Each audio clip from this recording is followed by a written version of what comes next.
segundos. Vai cair! O mau tempo pode transformar um voo comum em um voo pela sobrevivência. Os pilotos fizeram o possível para reverter a situação, mas sem sucesso. A informação correta e o equipamento certo podem ser a diferença entre viver e morrer. Os 4 motores pararam. Uma constante batalha entre os aviões que nos transportam e o mau tempo que os derruba. Preparar para impacto!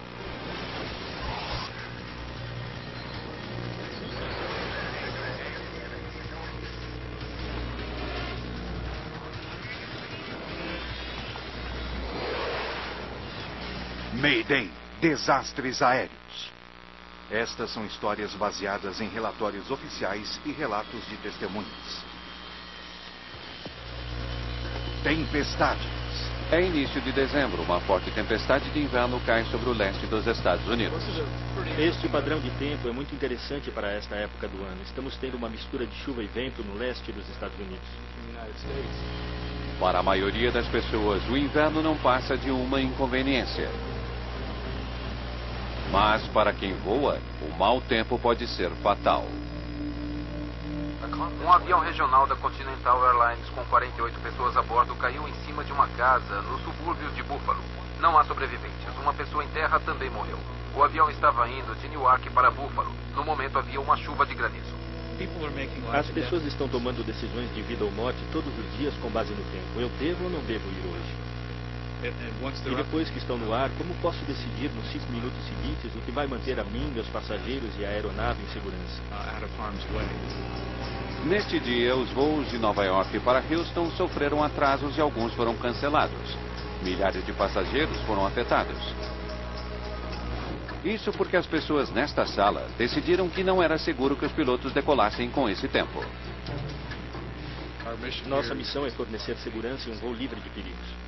Esta sala é a primeira linha de defesa dos pilotos, quando dá possibilidade de ser pego durante uma tempestade. Estamos no Aviation Weather Center do governo federal em Kansas City, Missouri.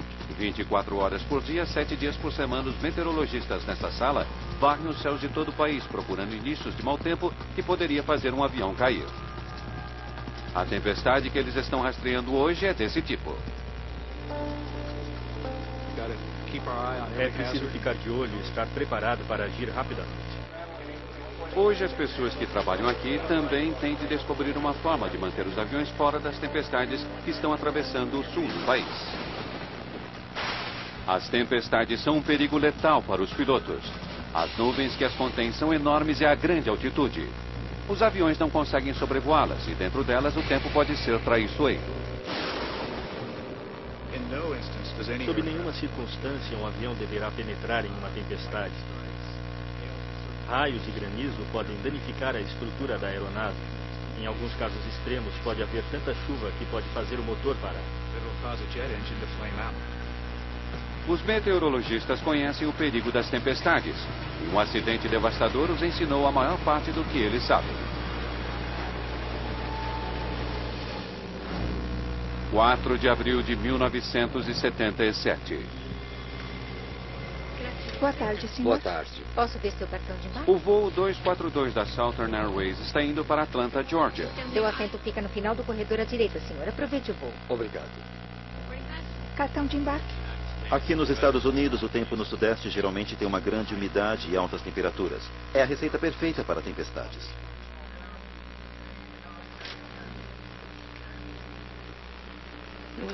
Estava chovendo em Huntsville e eles disseram para que eu não servisse nada devido ao mau tempo. Por isso, nada servimos desde Huntsville até Atlanta. É uma rota muito curta e adoramos não ter de ficar servindo. Antes do voo, o pessoal em terra passa às tripulações as informações sobre o tempo. Parece que vem uma das grandes. Sem dúvida, boa viagem. A previsão estava com 2 horas de atraso, não estava atualizada. Foi surpresa termos decolado. Achei que fôssemos taxiar até o final da pista e esperar um pouco, porque o tempo estava muito ruim. Mas taxiamos e decolamos imediatamente. Antes de os pilotos irem muito longe, eles recebem um aviso sombrio sobre o tempo do controle de tráfego aéreo. Voo 242 da Southern Airways. Estou localizando uma precipitação de moderada a forte, começando cerca de 8 quilômetros à frente. Muito bem, estamos com chuva no momento. Será que vai ficar mais forte do que isso? Em 1977, os pilotos confiavam mais em suas habilidades e seu conhecimento do que no controle de tráfego aéreo. Nesse exemplo em particular, eles tinham um radar do tempo a bordo. Eu consigo ler. Parece chuva, Bill. O que você acha? Tem um buraco. Tem um buraco ali. É só isso que eu vejo. Os pilotos usam o radar para evitar o mau tempo. Eles ficam longe de regiões que estão iluminadas na tela. Temos um radar muito bom. Acredito que esteja em frente. Os próximos quilômetros são provavelmente o melhor trecho. Entre aquela informação e olhando pelas janelas, eles conseguiam tomar a decisão que consideravam certa sobre atravessar ou não o mau tempo. À medida que os pilotos do voo 242 da Southern Airways tentam atravessar o temporal, eles encontram uma parede de células e tempestade. Parece muito pesada, nada vai conseguir atravessá-la. A tempestade envolve a aeronave. Aquilo é um buraco, não é? Não está aparecendo. O vão no meio da nuvem escura de chuva que os pilotos acham ter visto em seu radar parece não existir mais. Os pilotos não gostam de tempestades porque elas apresentam uma ameaça à operação segura da aeronave por causa dos ventos de alta velocidade, da possibilidade de granizo, da gradiente do vento. Isso tudo tem um forte efeito sobre a capacidade do piloto, assim como sobre o curso da aeronave.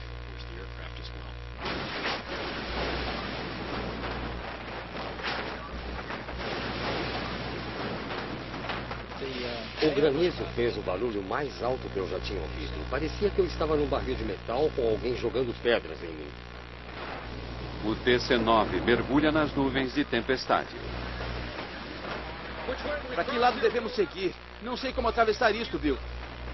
Pedras enormes de gelo continuam castigando a aeronave. Precisamos sair disso. Vou tentar aquele lado. Parece que a esquerda está bem. Os pilotos tentam escapar da tempestade, usando o radar para guiá-los. Acho que dá para passar por ali. Mas seu radar os está enganando. O que eles acham ser um buraco, na verdade, é a parte mais intensa da tempestade à frente. Os pilotos do voo 242 da Southern Airways acabaram entrando num ambiente onde múltiplas tempestades haviam se juntado e criado uma linha, ou o que eles chamam de squall line. A squall line é uma área de tempestades em rápida movimentação. O sistema do tempo estava se movendo muito depressa e isso criara não apenas tornados, mas ventos em alta velocidade e granizo. Aqui é o 242. Nosso para-brisa acabou de ser atingido. Vamos tentar voltar para 15. No momento estamos em 14. Enquanto eu olhava para fora, para o motor da esquerda, eu vi que o granizo continuava golpeando sua tampa e também o cone no centro do motor, e começava a fazer sons, como se estivesse falhando. A torrente de granizo e água invade os motores do DC-9, obstrui as passagens de fluxo de ar e faz os motores falharem. O motor esquerdo não está funcionando. Nosso motor esquerdo parou. Você disse que perdeu um motor e que o para-brisa foi atingido? Sim, senhor. Meu Deus, o outro motor também parou.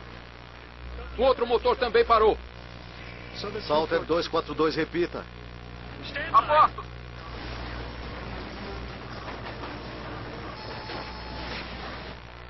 Perdemos os dois motores. O que acontece a seguir leva a um dos piores acidentes na história da aviação e estimula mudanças fundamentais sobre como as previsões do tempo são feitas. Preparar para impacto! Dos céus da Geórgia, o voo 242 da Southern Airways está caindo. Perdemos os dois motores. O DC-9 está sem seus motores e está caindo a 17 metros por segundo. Eles estão a 4.300 metros. Não tem muito tempo. Eu percebi que estávamos numa situação de emergência e achei que fosse morrer. Mas decidi fazer o possível para aumentar minhas chances. O avião sai da tempestade com dois motores parados. Tente ligar os motores.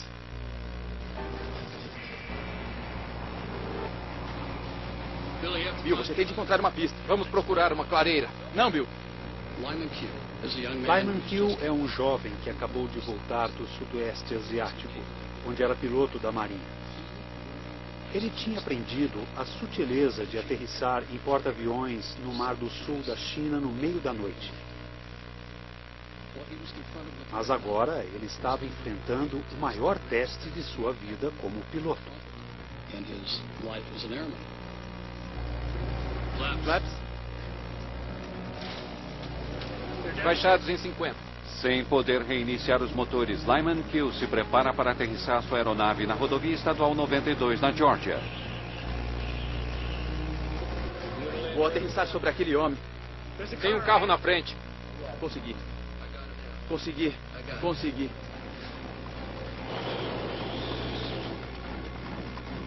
Preparar para impacto!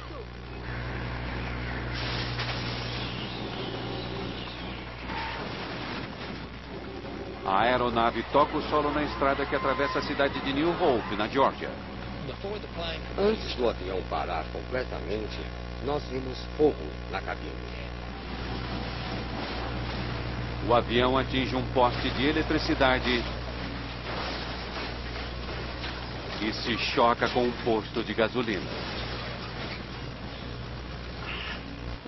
Eu nem sei descrever meu estado depois que acordei. Vi uma luz saindo de uma fenda e pensei, vou em direção àquela luz, não importa o que aconteça.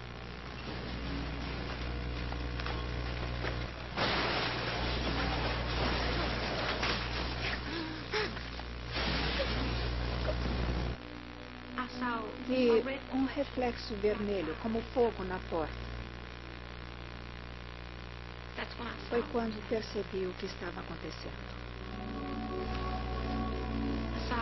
Vi fumaça e fogo.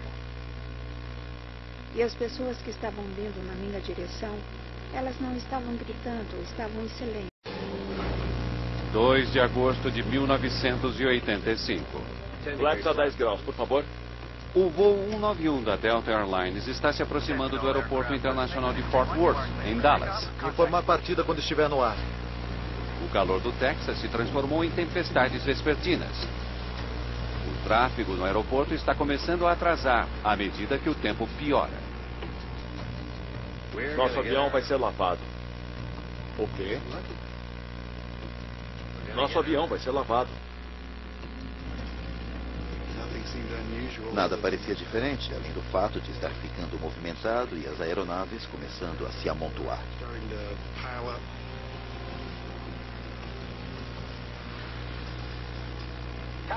Torre Delta 191, está chovendo. Tudo bem.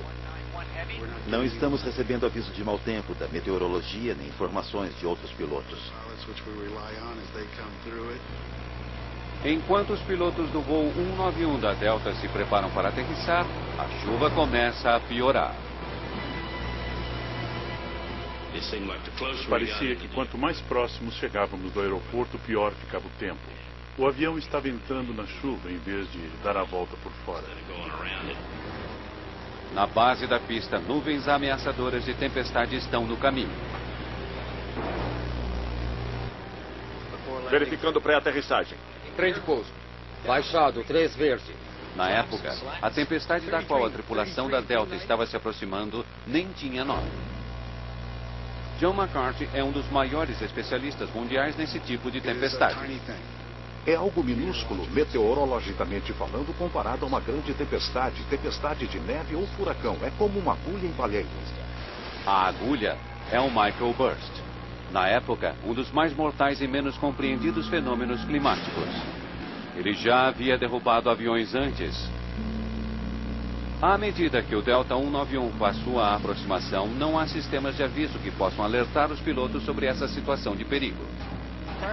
Antes de 1985, os radares a bordo das aeronaves eram projetados para detectar tempestades, basicamente áreas com fortes precipitações, mas não eram eficazes. Não eram projetados para detectar microbursts. Se você abre a torneira da pia da cozinha, a água sai e espirra em todas as direções. O microburst é mais ou menos isso. Só que ele é uma péssima notícia se você está em um avião passando por dentro de um microburst. Quando o avião atinge um microburst, encontra um complexo e poderoso conjunto de condições. Correntes de ar para baixo e ventos na cauda da aeronave podem derrubá-la. É uma combinação fatal. Em sua força máxima, ele não tem muito mais de 3 km de um lado a outro e não dura mais do que 15 minutos. Então, se você olhar nessa pequena janela de tempo e espaço, achará que, sendo tão pequena, a probabilidade de ele atingir você é baixa. Quase chegando à pista, o Delta 191 entra em um microburst. Vamos escapar por pouco. Esse dia de dezembro foi longo para milhares de passageiros em todo o país. Uma tempestade de inverno estava entrando no sudeste dos Estados Unidos. Os meteorologistas da Aviation Weather Center fecharam uma grande área do espaço aéreo. Centenas de voos não decolaram ou tiveram de se desviar da tempestade. Mas fechar o espaço aéreo não aliviou a pressão. Não podemos deixar que tempestades que começam a se desenvolver e a se tornar muito fortes e organizadas desviem nossa atenção de outros perigos como gelo, turbulências, fortes ventos de superfície ou rajadas de vento. Os meteorologistas avistam um mau tempo à frente e informam os pilotos como evitá-lo. Mas às vezes, o que os pilotos fazem com essa informação pode levar a uma tragédia. 1º de junho de 1999. O voo 1420 da American Airlines está atrasado por causa do mau tempo. Torre, por favor. Sim, é Michael Origin. As tempestades ameaçam o local de destino desse voo, o Aeroporto Nacional de Little Rock, no Arkansas. Os pilotos do 1420 receberam um resumo do pessoal de terra sobre a tempestade que eles iriam encontrar entre Dallas e Little Rock. Eles também estavam avisados de que, devido ao sistema de tempo em rápida movimentação, estariam entrando numa área chamada de pista de boliche.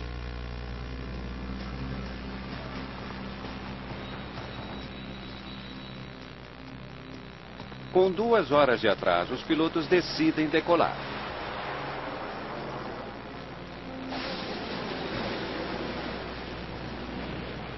Eles se apressam para atravessar o vão dentro da tempestade. Puxa, parece que está vindo nessa direção. É. Alguns relâmpagos. Continue em frente. Acho que vamos ficar bem ali.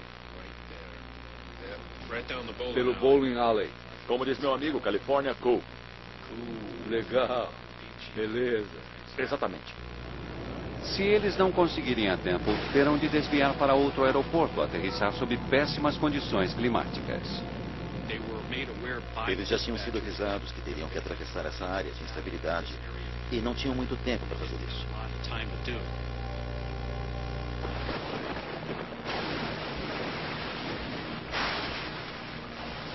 Mas à medida que se aproximam do aeroporto, o tempo fica ainda pior. American 1420. Parece que a segunda parte dessa tempestade está se aproximando. O vento agora está a 340 em 16 rajadas a 34. Notou alguma coisa? Viu o aeroporto? Onde? À direita. Você está na base e está bem ali. Estou na base agora? Em curva, estamos entrando. Ele está bem ali. Eu perdi. Não sei como vamos manter o visual. O avião estava jogando muito nesse ponto. Estava muito instável. Eu não sei o que me advertiu que íamos ter problemas. Não sei como aconteceu.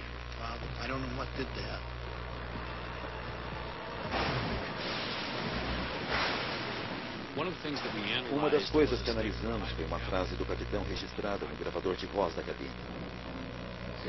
Detesto voar à noite, nesse tempo e sem ter noção de onde estou. Isso indicava que eles não tinham ciência. No Aviation Weather Center, os meteorologistas estão tentando se livrar daquele intermediário.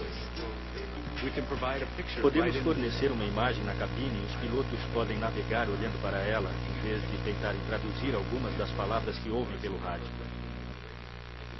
Eles podem avaliar o perigo com relação à aeronave e começarem a tomar decisões imediatamente, em vez de ter de decodificar, imaginar onde está o perigo, pensando sobre o local onde estão em relação a este perigo e tentando tomar uma decisão. Isso irá acelerar o processo. Durante o dia, os meteorologistas nesta sala rastreiam algumas fortes tempestades no sul dos Estados Unidos.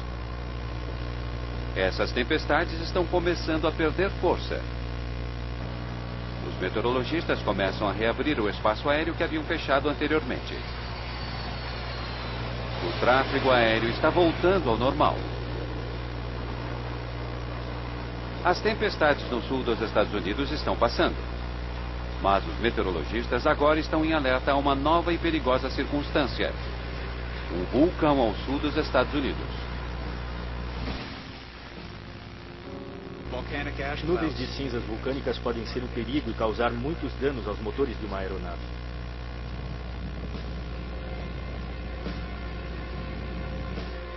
Nolan Juke está rastreando o tempo sobre o Golfo do México.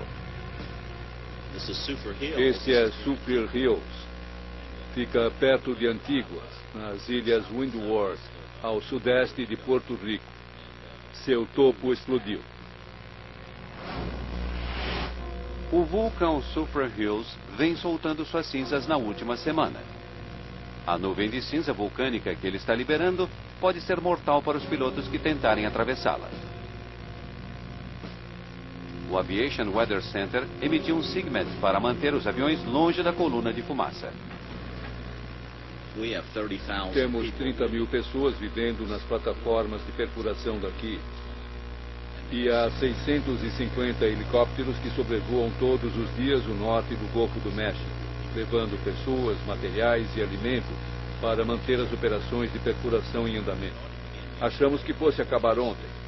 A previsão era de que elas iam dissipar, mas isso não aconteceu. Enquanto continuarmos vendo essas colunas de fumaça, continuaremos emitindo o SIGMET. Ao contrário da fumaça que vemos saindo de uma chaminé ou em um incêndio florestal, essa fumaça não é feita de material macio. É feita de partículas muito finas de rochas e minerais.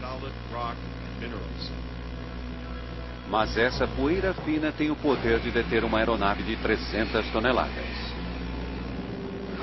No dia 24 de junho de 1982, os efeitos devastadores de uma nuvem de cinzas pegaram a tripulação da British Airways completamente de surpresa. Barry e eu estávamos voando normalmente. A noite estava bem escura e aí começamos a ver uns pontinhos de luz no para-brisa. O Monte Galangang, na ilha de Java, tinha entrado em erupção, mas os pilotos não haviam sido avisados. Quando o 747 entrou na nuvem, colidiu com partículas de cinza e a fricção criou um brilho ofuscante no para-brisa.